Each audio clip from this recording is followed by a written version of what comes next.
स्वकरणे प्रत्यवाय साधनानि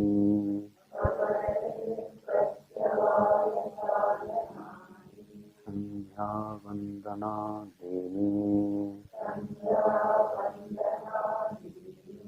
नैमित्तिकानि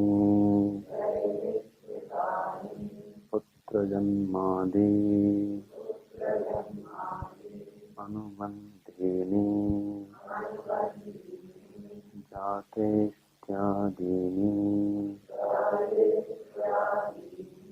प्रायश्चित्तानि पापक्षयसाधनानि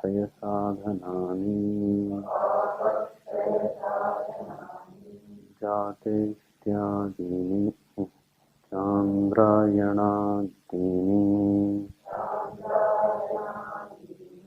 उपासनानि सगुण ब्रह्म विषय मानस व्यापार रूपाणि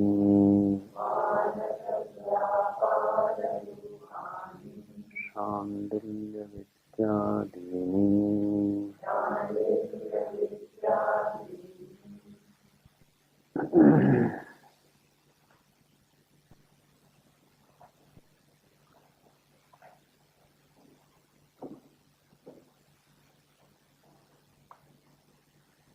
सगुण ब्रह्म विषय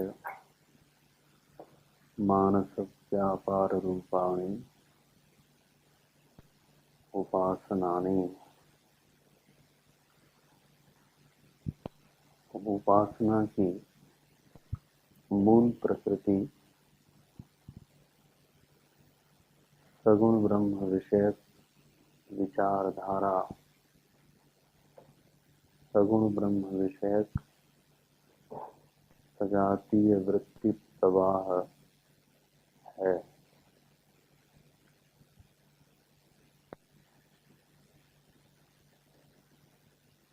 उपनिषदों में एक से अधिक स्थान पे ऐसा आया है, परब्रह्म का जिज्ञासु अपर ब्रह्म निष्ठ होता है। प्रश्नोपनिषद में ही 6 शिष्य हैं और 6 के 6 शिष्य जो विशेषण प्राप्त हैं वो विशेषण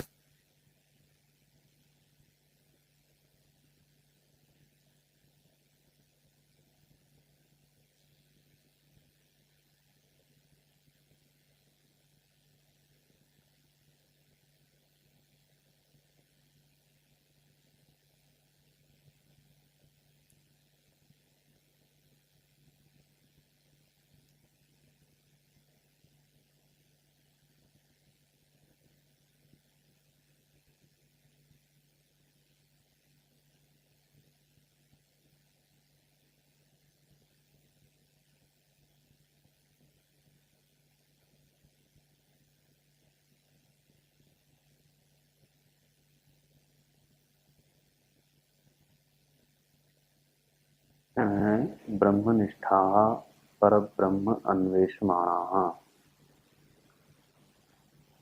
प्रश्नोपनिषद में इस प्रकार का मंत्र है, ब्रह्मनिष्ठा परम ब्रह्म अन्वेषमाणा। वहाँ प्रश्न आता है कि यदि ये ब्रह्मनिष्ठ हैं तो फिर परब्रह्म की अन्वेषणा का तात्पर्य क्या है और ब्रह्मनिष्ठा इनकी कैसी है। दक्षिणामूर्ति स्तोत्र भी अगर आप पढ़ें तो वहाँ शिष्यों के लिए ब्रह्मनिष्ठ शब्द आया है, आवृतम ब्रह्मनिष्ठैहि। तो गुरु दक्षिणामूर्ति भगवान शिष्यों से आवृत हैं, घिरे हुए हैं। शिष्य कैसे हैं? ब्रह्मनिष्ठ हैं। तो शिष्य में जो ब्रह्मनिष्ठा है ज्ञान के पूर्व वह ब्रह्मनिष्ठा कैसी है, क्या है वो?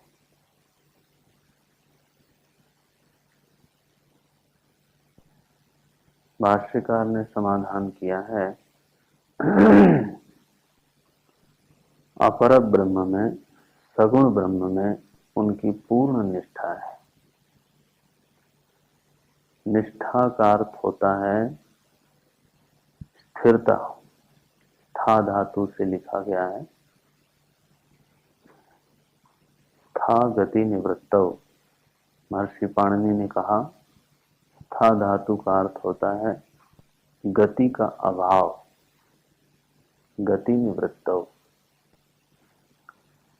था में कत प्रत्यय लगा स्त्रीलिंग में, और नी उपसर्ग लगा तो शब्द बना निष्ठा।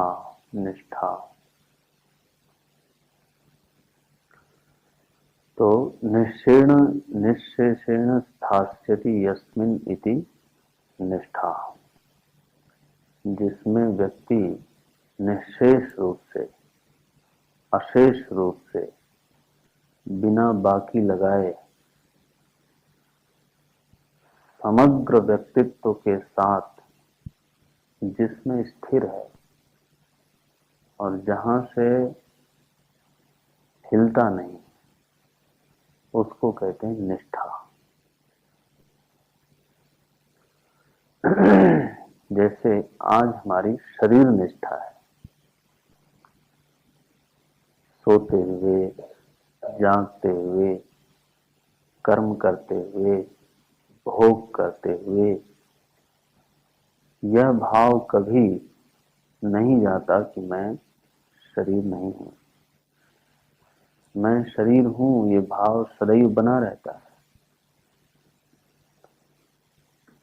तो जैसे इस भाव में चंचलता का अभाव है, उसी तरह से यदि किसी का भाव ब्रह्म के प्रति हो जाए,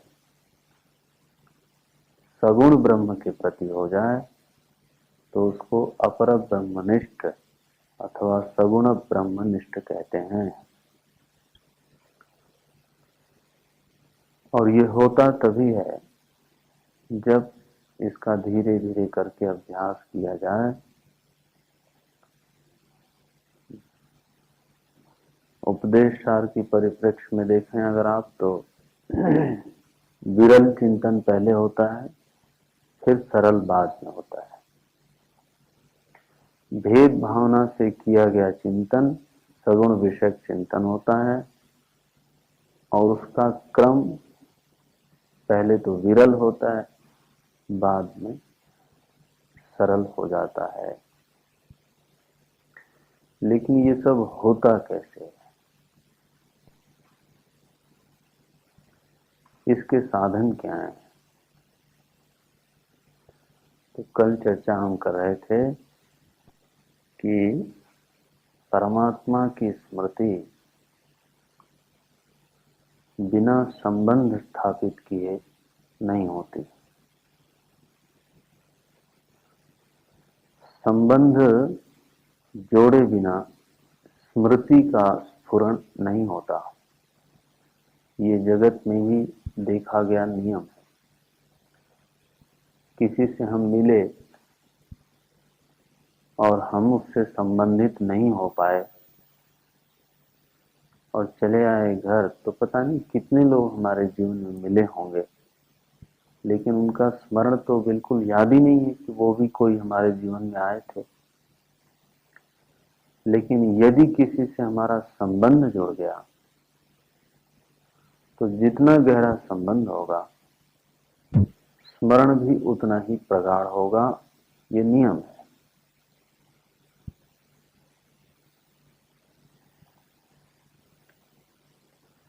तो संबंध की आवश्यकता है, और संबंध का साधन, संबंध का हेतु कल हम चर्चा कर रहे थे, विश्वास है। विश्वास किस बात में सबसे पहली आवश्यकता तो है कि हम उसके अस्तित्व में विश्वास करें। फिर उस अस्तित्व का स्वभाव क्या है, उसके गुण क्या हैं, उनका श्रवण करके, शास्त्रों के द्वारा उनको जान करके उन गुणों में विश्वास करें। जैसे गोस्वामी जी कहते हैं, मैं जानो निजनाथ स्वभाव। गोस्वामी जी ने एक स्थान पे लिखा कि मैं अपने नाथ का स्वभाव जानता हूं। मैं जानो निजनाथ स्वभाव। तो अब यह जो गोस्वामी जी जैसे उच्च कोटि के भक्त हुए, वो तो वही दावा कर सकते हैं कि मैं अपने प्रभु का स्वभाव जानता हूं। कहीं कहीं लिखते हैं, रहति न प्रभु चित चूक किए की, करत सुरत सहवार ये की। तो उनके चित्त का क्या स्वभाव है, उनके चित्त की क्या प्रकृति है, उसका विश्लेषण करते हुए कहते हैं कि उनके चित्त में अपने भक्त की गलतियां नहीं रहती।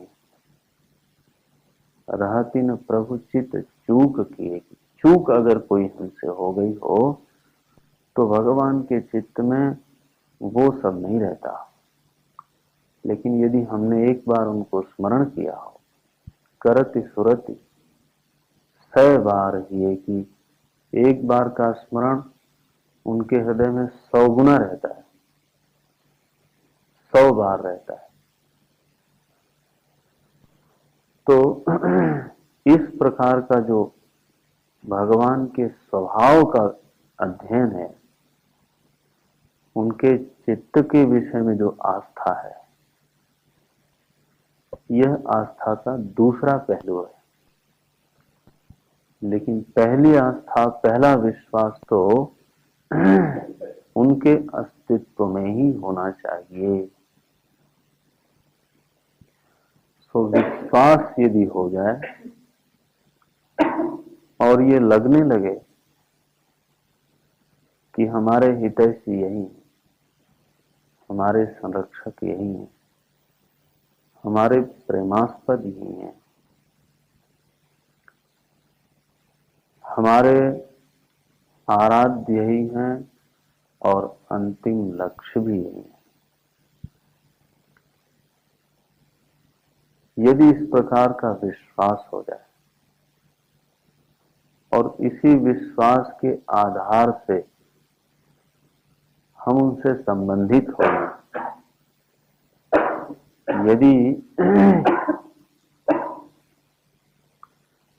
यदि इन गुणों के प्रति विश्वास होगा तो संबंध भी ऐसा ही होगा। ध्यान रखना चाहिए। अगर हमने जाना कि वो हमारी रक्षा करते हैं तो संबंध क्या बनेगा? रक्षक की। माने मुझे रक्षा की आवश्यकता है और प्रभु मेरे रक्षक हैं।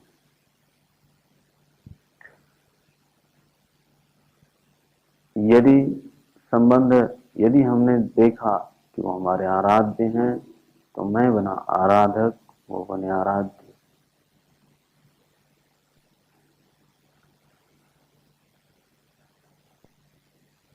यदि हमने देखा वो क्षमाशील हैं तो मैं अपराधी हूं और वो क्षमाशील हैं।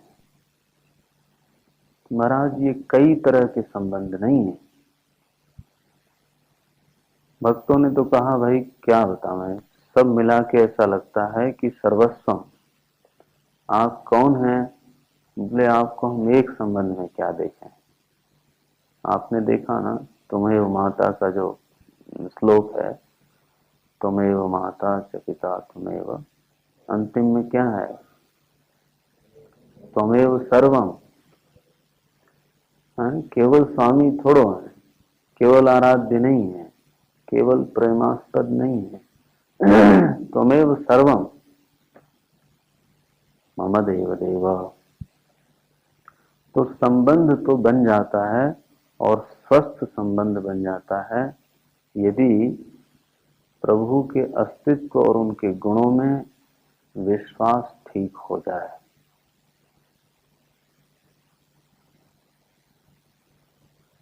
इसमें एक बात और कह दें, यदि उनसे संबंधित होने के साथ साथ औरों से भी हमारा संबंध है तो स्मृति विभाजित होगी, समर्पण विभाजित होगा, क्योंकि संबंध विभाजित है। द्रौपदी के चीरहरण की घटना का विश्लेषण करते हैं तो ऐसा दिखाई देता है कि वैसे तो वो उसका संबंध भगवान कृष्ण से था, लेकिन औरों से भी था,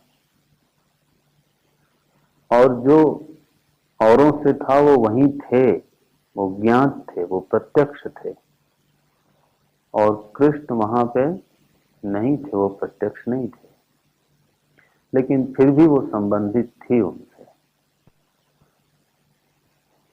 इसीलिए उसका समर्पण विभाजित रहा। पहले उसने ज्ञात साधनों की ओर ही देखा, जो लोग थे उन्हीं की ओर देखा, लेकिन जब उनसे काम नहीं चला,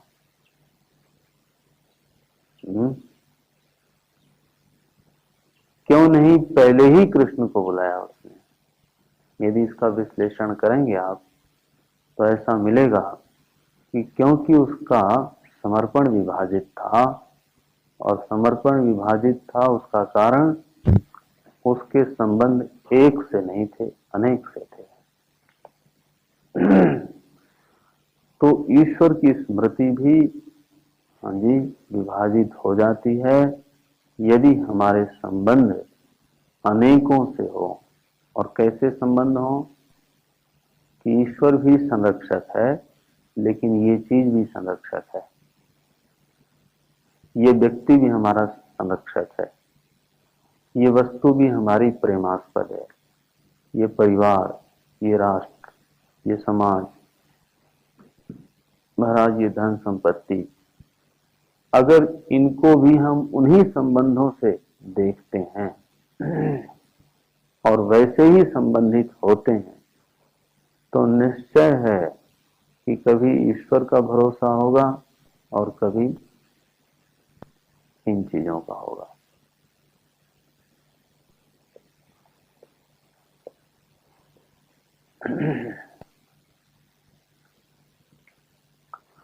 तो ये नियम समझ में आता है कि संबंध के विभाजन से स्मृति का भी विभाजन हो जाता है। गोस्वामी जी ने एक जगह लिखा, सबकर ममता ताग बटोरी। बोले हमारे मन के जो हैं धागे, सूत, ताग माने होता है धागे, हमारे मन से ममता के धागे बिखरे हुए हैं, और इन्हीं धागों से हम बहुत लोगों से जुड़े हैं, बहुत लोगों से संबंधित हैं, और इसीलिए बहुत लोगों का भरोसा है और बहुत लोगों की स्मृति भी है। गोस्वामी जी संदेश ये देते हैं कि सबकर ममता ताग बटोरी, ये जितने हमने धागे फैलाए हैं इनको बटोर लो, इकट्ठा कर लो, और समस्त धागों की एक मोटी रस्सी बनाओ, और उस मोटी रस्सी से, माने मोटे संबंध से प्रभु से जुड़ो। तो उसका तात्पर्य क्या है? उसका तात्पर्य यही है कि हमारा एक संबंध होना चाहिए। अगर कोई ब्रह्मनिष्ठ साधक है, मैं साधक बोल रहा हूं, ज्ञानी नहीं, अगर कोई सच में सगुण ब्रह्मनिष्ठ होना चाहता है तो उसका संबंध केवल एक से होना चाहिए, अनेक से नहीं होना चाहिए। बोले फिर दुनिया में कैसे रहेंगे? महाराज गोस्वामी जी ने इसका समाधान किया है, मनियत सबहि राम के नाते। सबको मानो, भगवान के नाते से मानो। जैसे दृष्टांत ये है कि हमारे हिंदू जीवन में जो गृहस्थ धर्म है उसमें विवाह संस्कार तो केवल पुरुष का स्त्री के साथ होता है, लेकिन उसी पुरुष के नाते उस स्त्री का एक व्यक्ति ससुर हो जाता है, एक व्यक्ति देवर हो गया, एक व्यक्ति ननद हो गई, कोई सास। सबसे संस्कार तो नहीं हुआ था। और मानिए विवाह विच्छेद हो गया तो क्या सबसे विच्छेद करना पड़ेगा? कि केवल पति से विच्छेद हुआ है अभी तो अब ससुर जी से भी विच्छेद करना है कोर्ट में? ऐसा कोई नियम तो नहीं देखा जाता। एक से संबंध हुआ तो सारे परिवार के साथ हमारा संबंध बन गया।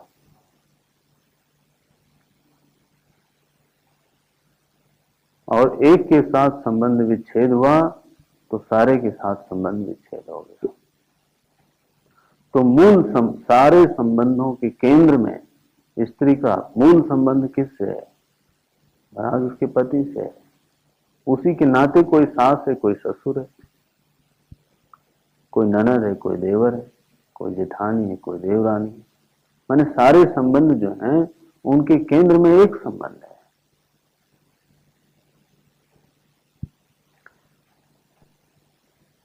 तो पूर्ण निष्ठा किसके प्रति होगी? व्यवहार बिगड़ेगा कि बनेगा? ध्यान रखिएगा, निष्ठा तो केंद्रीय संबंध के साथ ही होनी चाहिए, होती भी है। और उसी संबंध से महाराज और संबंधों के साथ व्यवहार हो जाता है। सृष्टि के साथ व्यक्ति ईश्वर जान करके जुड़ता है, ईश्वर की है इसलिए जुड़ता है जी। हाँ, अगर भगत सृष्टि की सेवा में संलग्न होता है तो इसलिए संलग्न होता है क्योंकि या तो वो सृष्टि को ईश्वर देखता है या सृष्टि ईश्वर की है। अरे भाई, तो जो हमारे प्रभु की चीज है उसकी सेवा करें तो क्या बुराई जी। ये दर्शन आपको भक्तों के जीवन चरित्र पढ़ने से और उनके साहित्य पढ़ने से मिलेगा। गोस्वामी जी ने रामायण में लंका का वर्णन किया। महाराज लंका का वर्णन करने के पश्चात कहा कि मैं कभी नहीं वर्णन करता इसका, लिखा हूं मैं कभी करता ही नहीं, लेकिन इसलिए कर रहा हूं क्योंकि थोड़े दिनों बाद भगवान यहां आएंगे और इसका उद्धार करेंगे। केवल इसलिए मैंने किया है, अन्यथा मैं तो नाम ही नहीं लेता। उन चीजों का नाम ही नहीं लेना है जो प्रभु से संबंधित नहीं होने वाली है।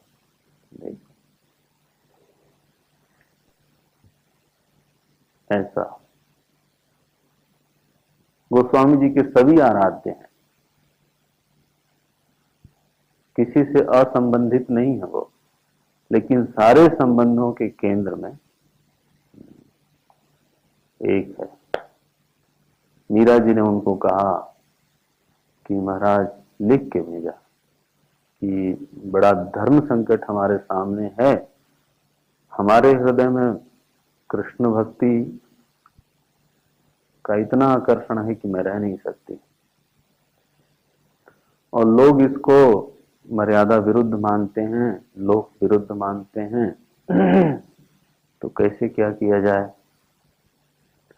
तो गोस्वामी जी ने जो उत्तर दिया वो भजन के रूप में दिया।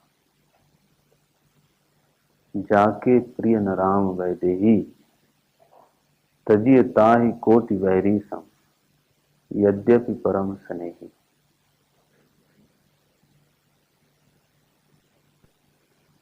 लिखा, जिसको राम और वैदेही प्रिय न हो उसका त्याग करने में संकोच नहीं करना चाहिए। माने हम हो सकता है ऐसी सलाह देने में संकोच करें। क्यों संकोच करेंगे? क्योंकि हमारी कॉन्शियस क्लियर नहीं है इस विषय में। इसलिए नहीं कि सिद्धांत गलत है, इसलिए कि हमारे भीतर अभी हाँ जी गंध है। इसलिए कि हम नहीं जानते कि सारा संबंध एक ही से करना है। इसलिए कि हम नहीं जानते कि बाकी के सारे संबंध उसी संबंध के नाते हैं। हम ऐसा मानते हैं कि सारे संबंधों में से एक संबंध ये भी है, अगर संबंधित हैं तो। हाँ जी,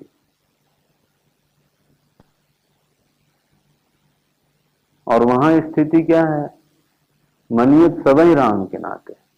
और उन्होंने दृष्टांत दिया मीरा जी को, पिता तजे प्रहलाद। बोले देखिए मैं पुराणों से बताता हूं, प्रहलाद ने पिता का परित्याग किया। मां तो भरत महतारी, भरत ने माता का त्याग किया। ये मामूली संबंध थोड़ो है। विभीषण भ्रात, विभीषण ने भाई का त्याग किया। भय सब मंगलकारी, यह त्याग कैसा हुआ? सब मंगलकारी सब त्याग हुआ। तो संबंधों का त्याग तो किया गया, और ऐसे संबंधों का त्याग हुआ जो कि त्याज्य नहीं है। अरे भाई, पिता का त्याग करना, माता का त्याग करना, भ्राता का त्याग करना। बलि को लिखा कि उन्हें गुरु का त्याग किया।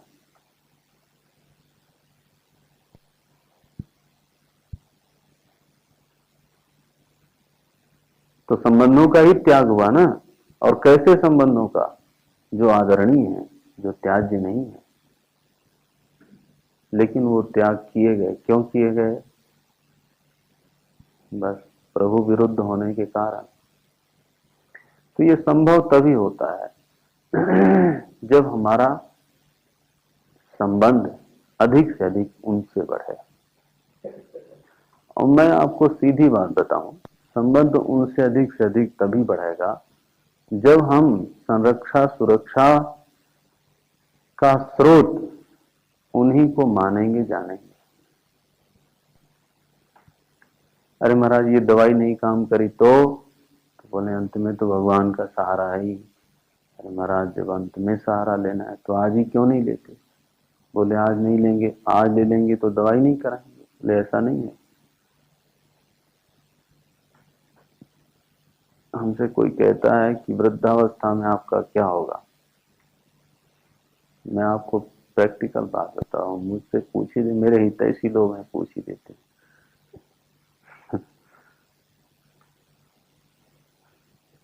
अब जो उत्तर समझ में आता है कह देते हैं, भाई भगवान का भरोसा है। तो अगर वृद्धावस्था में भरोसा है तो इस समय किसका भरोसा है? नहीं, इस समय और चीजों का भरोसा है। किसका? बल का, बुद्धि का, महाराज पुरुषार्थ का।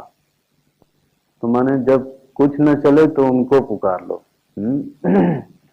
और जब तक चलता हो अरे जब ऐसा भरोसा आपकी बुद्धि में है कि सब छोड़ देंगे तो भी वो सहारा देगा, तो ऐसे सहारे का आज तिरस्कार क्यों करते हो?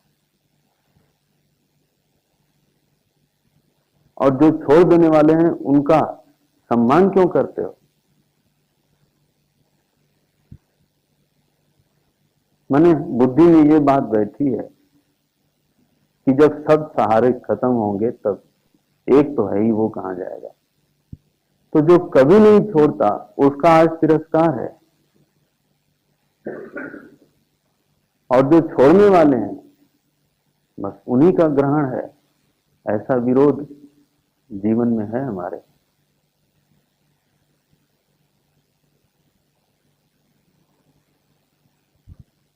और यह विरोध मिटना ही चाहिए।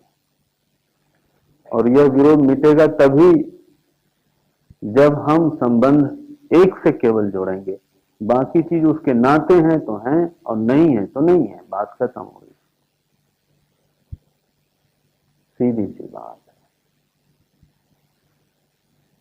महाराज वृद्धावस्था में हमें भरोसा पुत्र का भी नहीं होता भीतर भीतर, लेकिन भगवान का होता है। तो जिसका भरोसा माने हम अंतिम दम तक कर रहे हैं हैं जी, उसका आज से ही क्यों न करें, इसमें क्या बुराई है।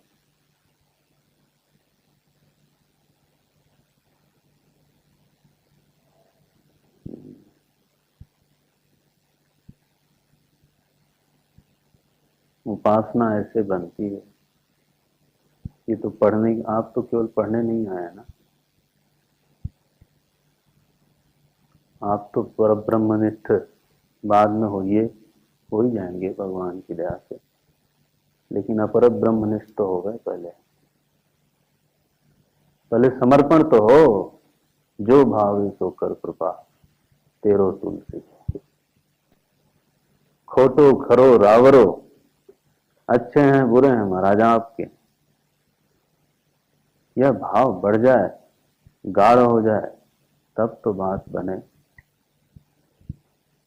और सारे के मूल में मैंने आपको चर्चा की थी, विश्वास है। थोड़ी सी बात आपको विश्वास के विषय में कह दें, क्योंकि आप लोग कल से चर्चा कर रहे हैं, आदरणीय के प्रति होती है। विश्वास कुत्ते में भी होता है कि नहीं? कहते हैं ना, घोड़ा बड़ा विश्वसनीय जानवर है, कुत्ता बड़ा विश्वसनीय जानवर है। क्या मतलब? कि हम उसमें जो गुण एक्सपेक्ट करते हैं, हम उससे जो आचरण की आशा करते हैं, वैसा आचरण वह देता है, और उस आचरण को देने में वो अपनी जान की बाजी लगा देता है, लेकिन हमारी आशा को नहीं तोड़ता। इसलिए क्या है, वो विश्वसनीय है।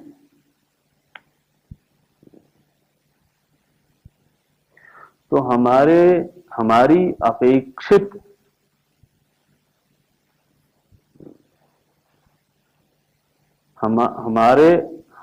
हमारे द्वारा अपेक्षित आचरण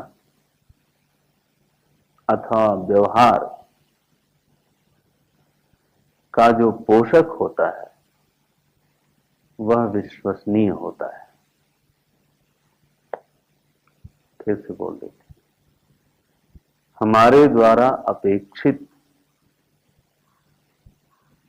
आचरण का अथवा व्यवहार का जो पोषक होता है वह विश्वसनीय होता है, और चाहे वो जानवर हो, चाहे वो वस्तु हो, और चाहे वो व्यक्ति हो,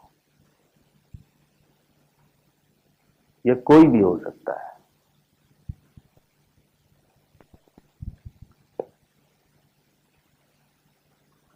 ठीक है जी।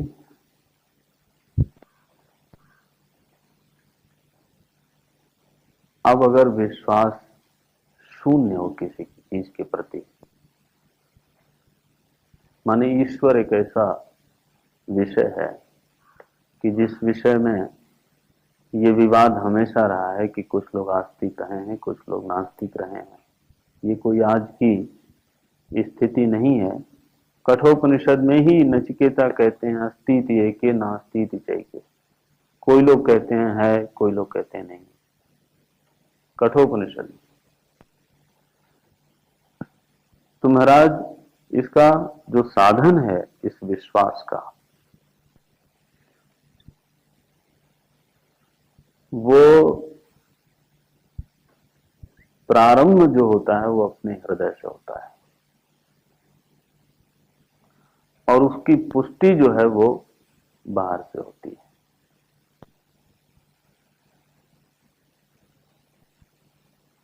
ईश्वर है कि नहीं, और ईश्वर का माने ईश्वर हमारी रक्षा करेगा कि नहीं, और वो हमारा हितैषी है कि नहीं, यह विश्वास प्रारंभ होगा हमारी ओर से। और यदि हम थोड़ा सा विश्वास करें इस बात में, संदेह के साथ विश्वास करें,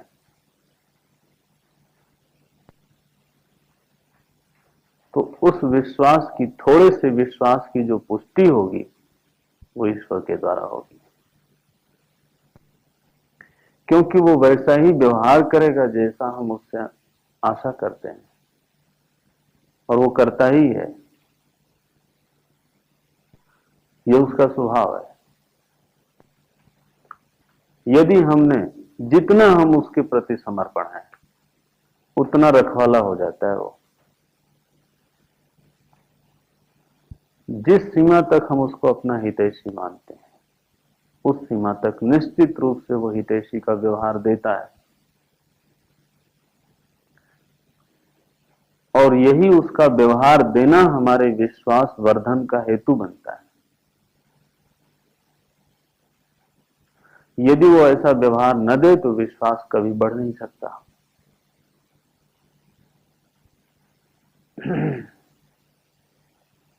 दुनिया का ऐसा कोई भक्त नहीं, कोई भक्त नहीं, मैं आपसे बताता हूं,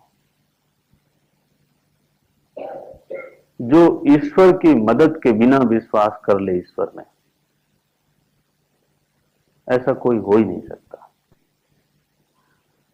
विश्वास तो ईश्वर देता है महाराज, वो तो बढ़ाता है, लेकिन बात केवल इतनी है कि पहले तो हमें करना पड़ेगा। उसका आधार क्या होगा? उस विश्वास का आधार क्या होगा जो मुझसे प्रारंभ होना है? उस विश्वास का आधार है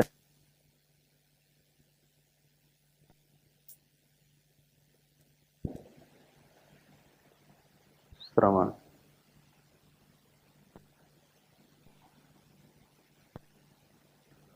सुने हुए पे विश्वास करना। देखे हुए पे क्या कोई विश्वास करेगा? वो तो विश्वास की जरूरत ही नहीं है। हमारे अस्तित्व में आपको अविश्वास थोड़ो है, क्योंकि आप देख रहे हैं। विश्वास की आवश्यकता किस विषय में है? सुने हुए में। और वो आपकी शक्ति है, आप कर सकते हैं महाराज। कमाल ये है कि यह आपके पास भगवान ने एक शक्ति दी हुई है कि आप कर सकते हैं सुने हुए में विश्वास। अगर नहीं कर सकते होते तो शायद ये शर्त नहीं रखी गई होती। यह सामर्थ्य हम में है कि हम सुने हुए में विश्वास करें, और इस सामर्थ्य का उपयोग हम जगत में करते हैं कि नहीं करते? ध्यान दो जरा। अरे भाई, हमें कहीं जाना होता है तो क्या सब चीज देख के जाते हैं? हम सुने हुए में विश्वास करके ही जाते हैं। जब कोई कहता है कि भाई आपको जाना है पुरी, रास्ते में भुवनेश्वर पड़ेगा, और भुवनेश्वर में अमुक का घर है, उसके मकान का नंबर ये है, और वो हमारा परिचित है, और आप ये दे दीजिएगा चिट, और वो आपकी मदद करेंगे। तो आप तो सुना ना आपने, केवल आपका उस व्यक्ति से कोई संबंध नहीं है जिसको कह रहा है। आपका संबंध किससे है? जो सुना रहा है। और सुनाने वाला कैसा है? विश्वास के लायक है। सुनाने वाला कैसा है? हाँ महाराज, ठग सुनावे ना तो आप नहीं विश्वास करेंगे, और करना भी नहीं चाहिए। हाँ, सुनाने वाला कैसा होना चाहिए? वो विश्वास, कम से कम वो विश्वास के लायक हो। अब स्वामी जी कहें कि ये मैं लिख देता हूं और तुम जाओ, पूरी जाना है, कोई दिक्कत नहीं, यहां से जाना वहां, वहां से जाना भुवनेश्वर, और ये दे देना अमुक को, ये मकान नंबर है उसका। 1 मिनट के लिए भी शंका होगी? क्यों नहीं होगी भाई? जरा बताओ, कारण क्या है? क्योंकि सुनाने वाला है जी, सुनाने वाला ऐसा है जिसमें संदेह की जगह नहीं। यद्यपि जो सुना रहा है उसको हमने देखा नहीं है, सुना नहीं है, उससे हमारा कोई परिचय नहीं, लेकिन कोई सुना रहा है जिस पे विश्वास किया जा सकता है।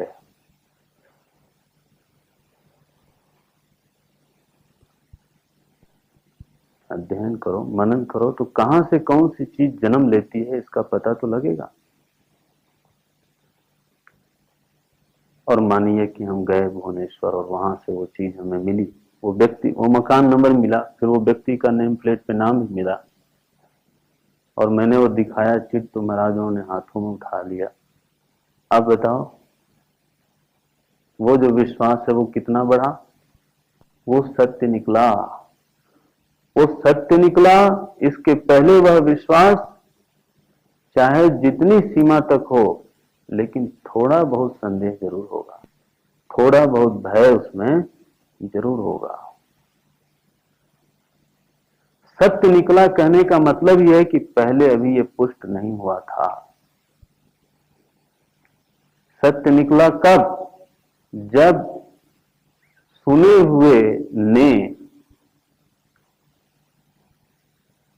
अपेक्षित व्यवहार किया है जी। जब भुवनेश्वर का वह व्यक्ति वैसा ही व्यवहार देने लगा जैसा स्वामी जी ने सुनाया था, तब हम मन में कहेंगे कि सच था। है जी, हुआ ना?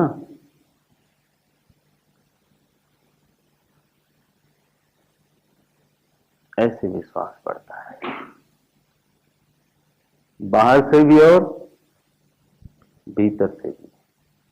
और इस बीच में महाराज एक बहुत आवश्यक शर्त होती है सुनाने वाले की।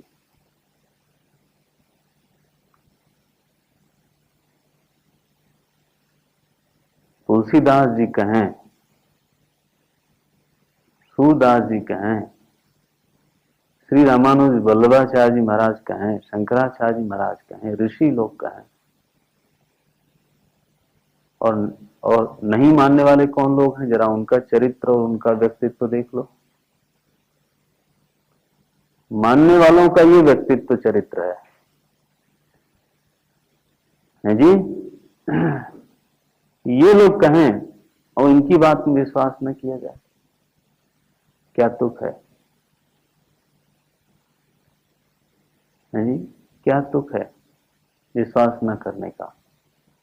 अगर नहीं कर पाते तो उसका कारण है कि हमारा विश्वास करने का स्वभाव नहीं है, और यह स्वभाव नहीं होगा तो महाराज कैसे क्या हो?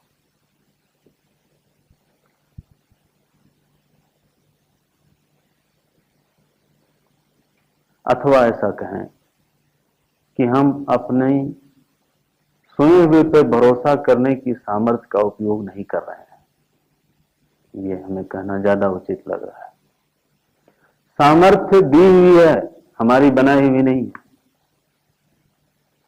हम उसका उपयोग नहीं कर रहे हैं इस क्षेत्र में। जगत में तो उपयोग करते ही करते हैं। वो सामर्थ्य हमने पैदा थोड़ो की है, वो तो है, नैसर्गिक है।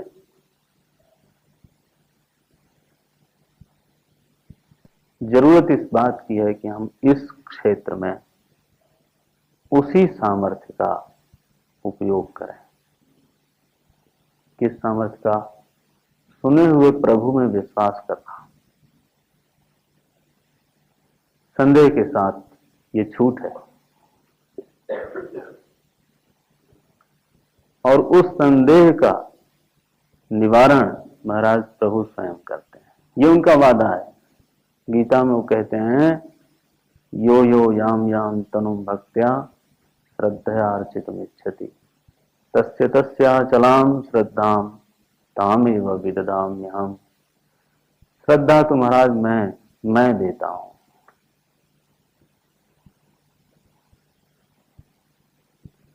एक बार कोई मान के तो देखे।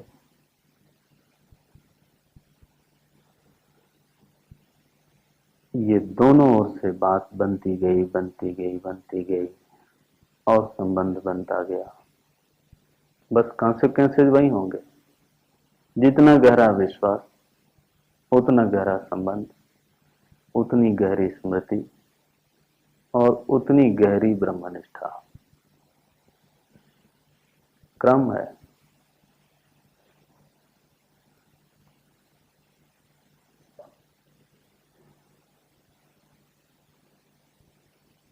देख लीजिए जीवन में उपासना उतरती है कि नहीं उतरती। निश्चित ही उतरने वाली है।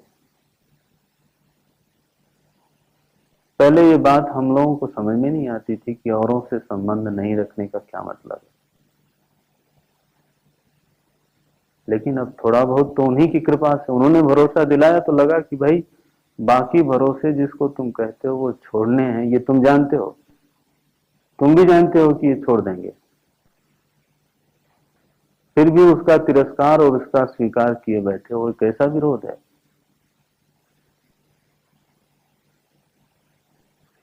तो आज समझ में आता है थोड़ा सा, वो भी उनकी कृपा से।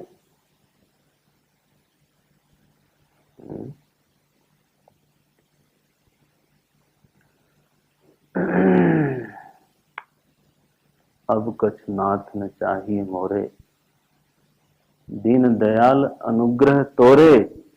मेरी मेरी बड़ाई नहीं है। केवट ने कहा महाराज, भारत के मल्लाह ने। किससे कहा? भगवान से कहा। अभी तक चाहिए था, लेकिन अब कछुनाथ न चाहिए मोरे, अब कुछ नहीं चाहिए। लेकिन यह जो स्थिति मिली है मुझे, वो कैसे मिली? दीन दयाल अनुग्रह तोड़े, ये आपके अनुग्रह से मिली है। ये मैं कोई इसका जिम्मेदार नहीं हूं। तो बात सही है। अगर वो हमारे विश्वास का पोषण न करे तो हम क्या विश्वास करेंगे? ये हमारे में दम ही नहीं है कि हम उसमें विश्वास कर लें।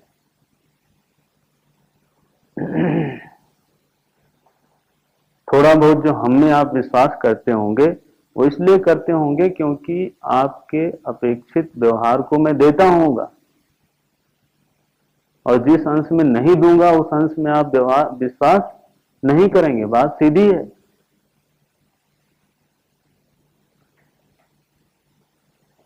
उसमें कोई माने समझौते की कोई बात ही नहीं। आप चाहेंगे कि मैं इन पे विश्वास करूं तो भी नहीं कर सकते। और मैं बताऊं आपको, यदि आप नहीं भी चाहेंगे और यदि हमारा विश्वसनीय आचरण होगा तो भीतर भीतर कहीं न कहीं उसके प्रति, हाँ जी,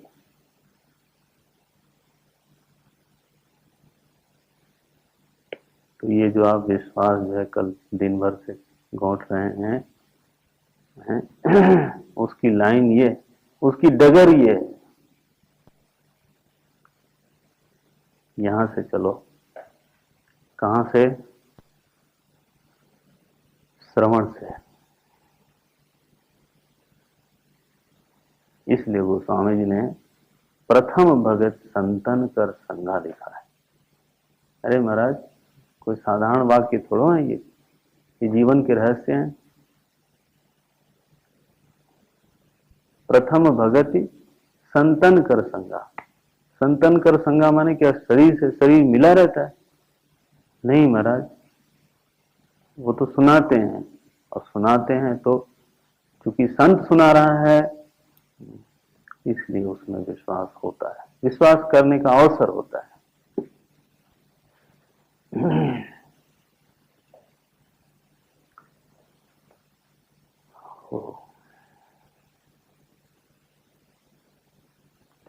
दूसर गति मम कथा प्रसंगा, गुरुपद पंकज सेवा, तीसर भगति अमान, चौथी भगति मम गुण गण, करई कपट तजी गान। 9 भक्तियां बताएंगे।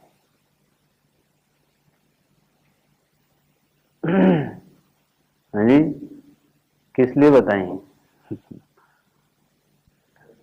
मार्ग है, डगर है, चलना चाहिए उसको। अच्छा जी महाराज, तो इस प्रकार से हमने आपको ये निवेदन किया कि सगुण उपासना क्या चीज होती है, सगुण ब्रह्म विषयक मानस व्यापार कैसे होता है और उसका अंतिम स्वरूप क्या है। जब बिल्कुल समर्पण हो तो बिल्कुल स्मृति है, जब केवल उसी से संबंधित है तो केवल उसी की स्मृति है, यह उसका अंतिम है। और इस बिंदु पे जो खड़ा है वो ब्रह्मनिष्ठ है, जो पूर्ण समर्पित है वही ब्रह्मनिष्ठ है। और पूर्ण समर्पित होने के लिए पूर्ण संबंधित होना होगा। हाँ जी, उसके बिना नहीं हो सकता।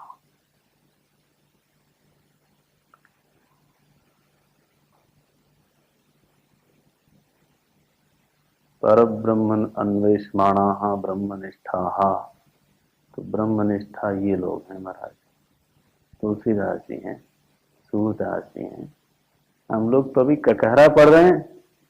हाँ, क ख ग घ क्या होता है वो पढ़ रहे हैं। हाँ महाराज, ये ब्रह्मनिष्ठ शब्द का हम अर्थ हमारे जीवन में उतरने के लिए हमें तुलसी बनना पड़ेगा।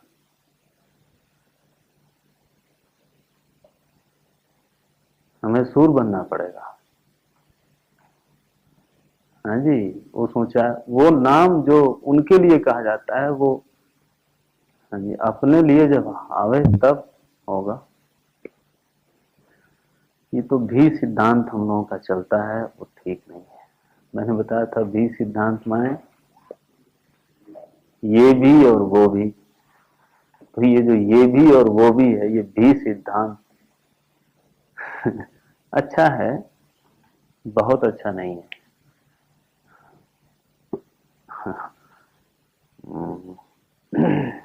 चलो,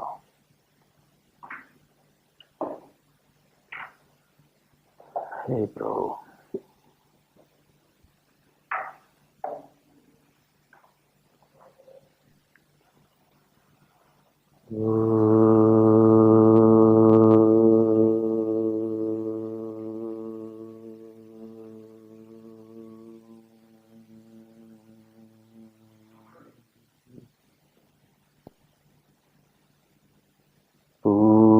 पूर्णमदः पूर्णमिदं पूर्णात् पूर्णमुदच्यते पूर्णस्य पूर्णमादाय पूर्णमेवावशिष्यते। ओम शांति शांति शांति। हरि ओम।